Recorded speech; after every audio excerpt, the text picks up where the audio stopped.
I'm sure many of you have been to a newly remodeled McDonald's, possibly one with the McCafe, but have you ever looked up why they started remodeling the restaurants in the first place?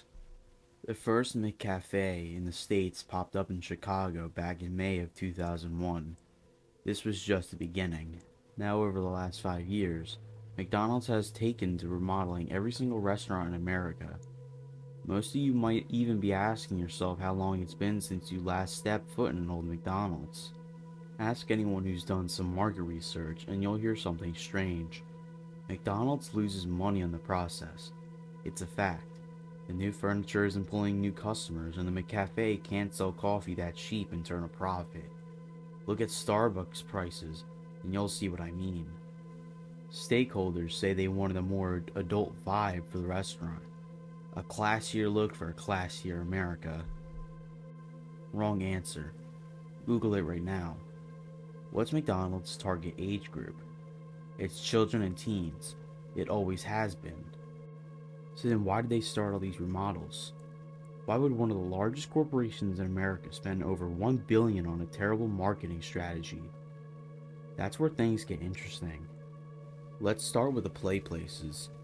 If you can remember, almost no two play places at McDonald's were identical. Some of them are really fun. I know I had a few favorites. Well, some of them were also really dangerous. The first gem I could find was a carousel play place in Lancaster, Pennsylvania, back in the 1980s that got shut down mere months after opening. Little information was given about why they closed. The lot has been vacant ever since. If you find the right connections in Lancaster, though, you just might be able to read an article that didn't make it to print. Children would play on the merry-go-round in ways they weren't supposed to. You see, they're kids, so of course they would. Well, one day a few kids managed to crawl underneath the thing, but then they never made it back out. The whole incident was so heavily guarded by McDonald's PR, you'd be troubled to find a single person that was even there that whole afternoon. The only witness anyone could find had this to say. When they went under, a few parents started calling for help. Then something happened to the lights. The carousel kept getting brighter and the music was deafening. I ran out of the building when the machine started to smoke, but I looked back through the window to see if the kids were alright, and the employees were just standing there behind the registers. They looked like they were still waiting for customers. Weirder and weirder stories pick up from there through the years. Reports of children singing into ball pits that should only be a foot deep. Mothers searching play tubes for their kids, only to find a lonely pair of shoes. But the play places held a mere fraction of the incidents. Back in 1996, in Knoxville, Tennessee, there was a businessman of his 40s who went to a McDonald's restroom and remained there for 7 hours. Patrons noted that he refused to leave the furthest back stall. The police were finally called and they managed to break down the door. He was restrained by paramedics as he wouldn't willingly leave the restroom. As they pulled him out of the stall, he began screaming bloody murder. "Take me back! I want to go back!" But the moment he exited the restaurant, he passed out. He had no memory of ever going to a McDonald's the day of the incident. The restaurant was shut down before anyone could inspect the stall he had shut himself in.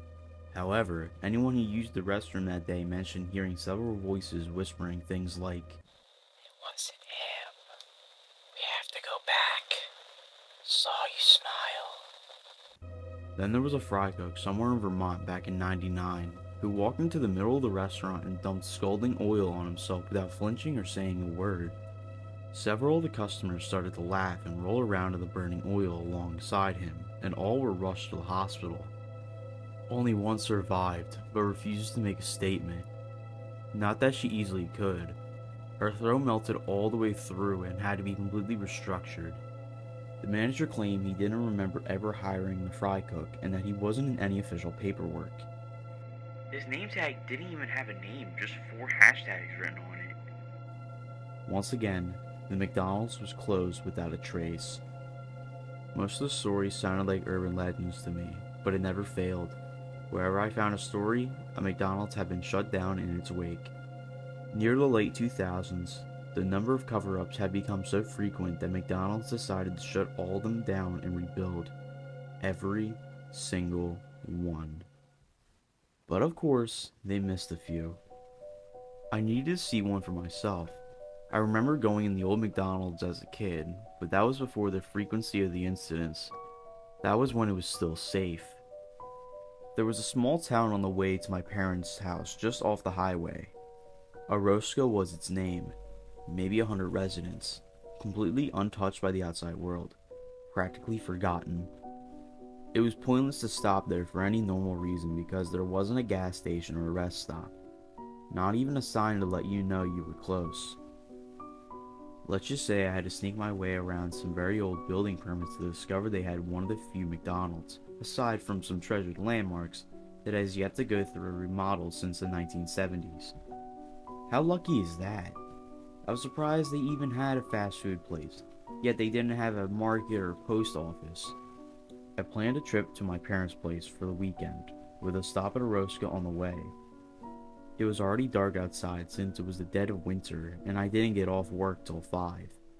I was cold and grumpy about driving at night, but mostly determined. I don't think I would have ever found the place before phone GPS. The turnoff from the highway was just a dirt road with no landmarks or anything. As I pulled into the town, none of the houses had lights on. Most of the streetlights were out as well, as though nobody had remembered to change the bulbs in years. This place really was untouched. I'd be surprised if most of the residents hadn't moved out or simply died off. It definitely had the makings of a ghost town anyway. I was about to lose hope when I finally saw it. The nauseous yellow light of those golden arches illuminating a vacant parking lot in the distance. It buzzed and flickered like a fly zap running out of batteries. The sign below said, "Eat new eggs McUffin. We like to saw you smile," which I assumed was just a lazy teen's handiwork. I pulled into the lot and carelessly parked my car in the center. There was nobody else there anyway. When I stepped out of my car, I felt a squish under my foot. There was a burger covered in mold with rancid liquid oozing out. The smell was absolutely vomit-worthy. I jumped out to scrape the contents of the burger from my shoe when I noticed the whole parking lot was covered in trash. There was half-eaten boxes of fries and sun-baked children's toys spilling out of old greased-up McDonald's bags. Everything was mixed in with the dirt and snow like it had been there for months, possibly years. I hurried across the lot to avoid retching all over the asphalt. As I approached the door, I noticed the windows were caked in dust. Somebody had taped a piece of paper to the door with the word "closed" scribbled across it in red marker. Yet the sign hung from the inside clearly said "open." Cautiously I approached the door and pushed.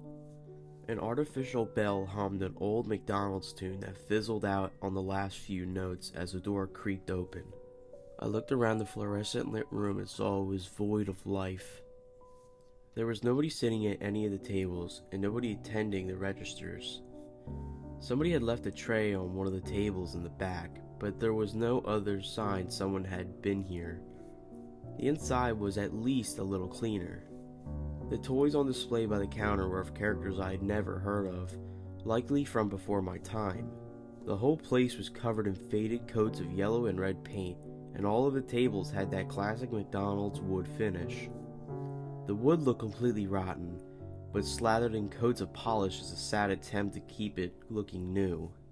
All of it had a sort of green hue, which I contributed to the old lights. The most noticeable element, though, was a terrible burning plastic smell that stung my nose. I went up to the register.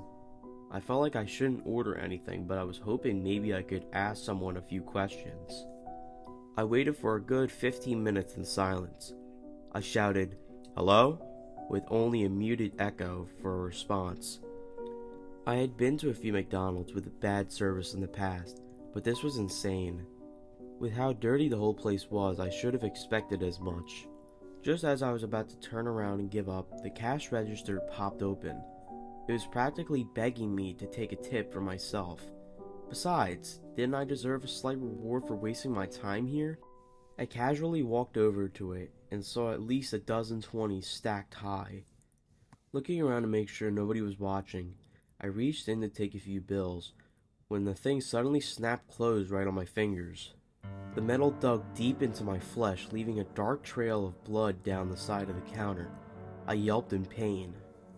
Behind the counter at the other end of the grill was a first aid kit hanging on the wall.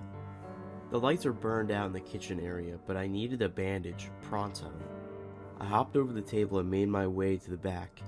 The burning smell was getting stronger as I walked.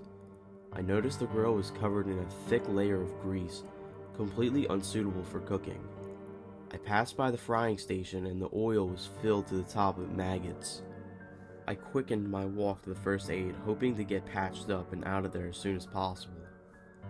I was starting to realize that this restaurant definitely wasn't open for business anymore, and I probably shouldn't have entered it in the first place. I opened up the first aid kit and had to swallow some vomit.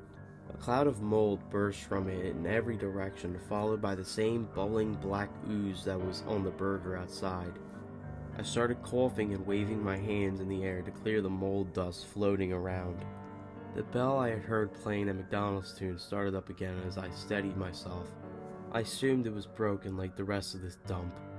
I looked back toward the counter and noticed everything seemed farther away. I must have been disoriented from losing blood and that awful smell. I looked down at my hand to see how bad the wound was, and my eyes widened. There was no wound on my hand at all. I rushed back towards the counter in a panic when something under the stove caught my foot and I fell. In the darkness, my eyes started to adjust and I saw the outline of a body. Somebody was under there. Maybe they were unconscious and needed my help. I yanked at the person's arm and a half-decayed body slid across the floor. They were wearing a McDonald's employee shirt with a name that read 4 hashtags. Their mouth was contorted into a sickening grin, but their eyes were screaming. I tried to shout, but no sound came out, like when trying to wake up from a nightmare. As I scrambled to get back up to the counter, the lights had started to dim and the McDonald's tune was getting louder, the notes fizzling and distorting as they played. Once I had gotten my grip above the counter, I froze.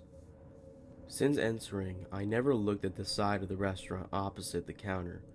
There was a play place. The glass separating the main restaurant from the play area had hundreds of bloody handprints smearing down toward the floor.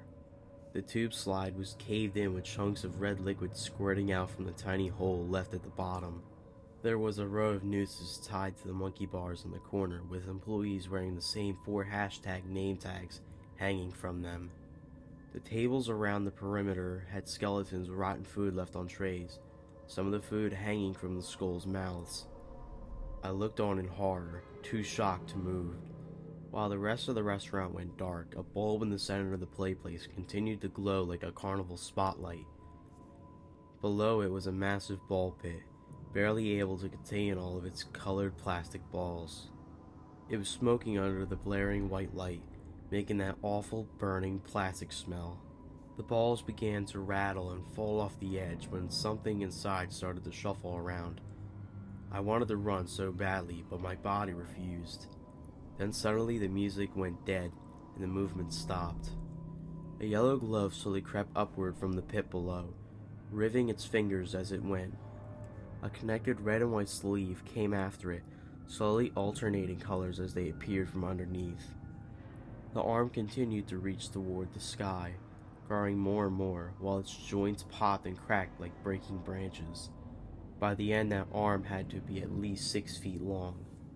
It finally reached for the lit bulb on the ceiling with its gangly gloved fingers and began to twist it loose.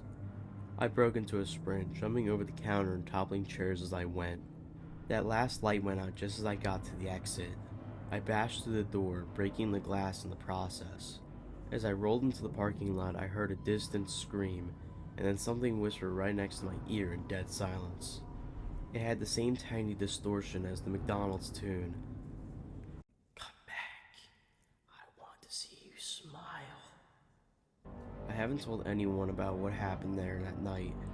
There was an article online saying a roast skip burned to the ground a few days later. I don't know if it was a cover-up or something else, but I'm never going back to find out. I didn't share this because I want you to get involved, by the way. I shared it to warn you what happens when you do. You can go to a new McDonald's, keep getting your Big Macs, get your McCafe coffee, that's fine. They did something to the remodels to make them safe, at least for now. But don't ever go into an old McDonald's, not even the drive-thru. I've got to stop typing now and get some pain meds. My jaw hurts and the hand I snapped in that register has been getting itchy.